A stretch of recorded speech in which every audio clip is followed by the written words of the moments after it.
சற்று முன்பு கிடைத்துள்ள முக்கிய செய்தி, அண்ணா பல்கலைக்கழக பாலியல் வழக்கில் காவல்துறை துரிதமாக உரிய நடவடிக்கை எடுத்திருக்கின்றது என்று தமிழ்நாடு சட்டத்துறை அமைச்சர் ரகுபதி விளக்கம் அளித்திருக்கிறார்.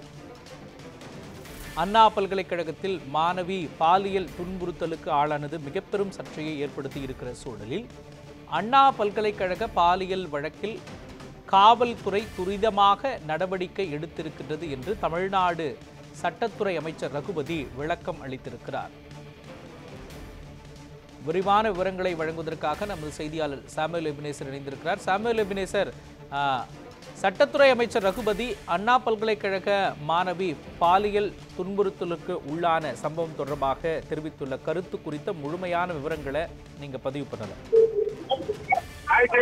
மோகன், இன்று சட்டத்துறை அமைச்சர் ரகுபதி அவர்கள் தனது தளத்தில் பதிவிட்டிருக்கக்கூடிய அறிக்கையின் வாயிலாக சென்னை அண்ணா பல்கலைக்கழகத்தில் நடைபெற்ற பாலியல் வன்புணர்வு சம்பவம் தொடர்பாக சென்னை பெருநகர காவல்துறை துரிதமாக செயல்பட்டு நடவடிக்கை எடுத்துள்ளதாகவும் அவர் தெரிவித்திருக்கிறார். குறிப்பாக குற்றவாளியை கைது செய்து குறித்து இந்த சம்பவமாக தொடர்பான அனைத்து தகவல்களும் சென்னை உயர்நீதிமன்றத்தில் எடுத்துரைக்கப்பட்டுள்ளதாகவும் அவர் தனது எக்ஸல வாயிலாக தெரிவித்திருக்கிறார். இந்த சம்பவம் தொடர்பாக உயர்நீதிமன்றம் ஆணையத்தின்படி சிறப்பு புலனாய்வு குழு அமைக்கப்பட்டு இது தொடர்பான விசாரணையானது தொடர்ந்து மேற்கொள்ளப்படும் எனவும் அவர் தெரிவித்திருக்கிறார். இந்த வழக்கின் விசாரணையானது அதாவது இவ்வழக்கு தொடர்பான முதல் தகவல் அறிக்கை எஃப்ஐஆர் ஆனது வெளியானதை தொடர்ந்து இந்த வழக்கு அறிக்கைகள் இணைய வழியில் நிர்வாகிக்க தேசிய தொழில் நிறுவனம் தான் இதை நிர்வகித்து வருவதாகவும், அதாவது NIC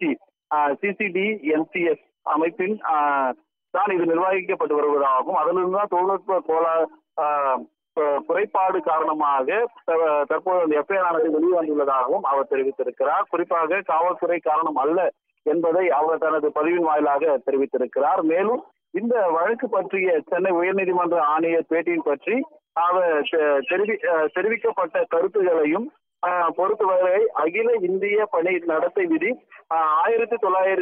1968 படி கண்டுபிடிக்கப்பட்டும் நடைமுறையில் உள்ளது கடைபிடிக்கப்பட்ட நடைமுறை உள்ளதாகவும் அவர் தனது எக்ஸல பதிப்பின் வாயிலாக தெரிவித்திருக்கிறார். குறிப்பாக இந்த பாலியல் வன்புணர்வு செய்யப்பட்ட அண்ணா பல்கலைக்கழக மாணவிக்கு எஃப்ஐஆர் ஆனது வெளியானது. இது தொடர்பாக இன்று சென்னை உயர்நீதிமன்றத்தில் கேள்விகளானது எழுப்பப்பட்டிருந்தது. இந்த தொடர்பாக தற்பொழுது சட்டத்துறை அமைச்சர் ரகுபதி அவர்கள் தனது எக்ஸல வாயிலாக தனது கருத்தினை பதிவு செய்திருப்பது குறிப்பிடத்தக்கது. மோகன்,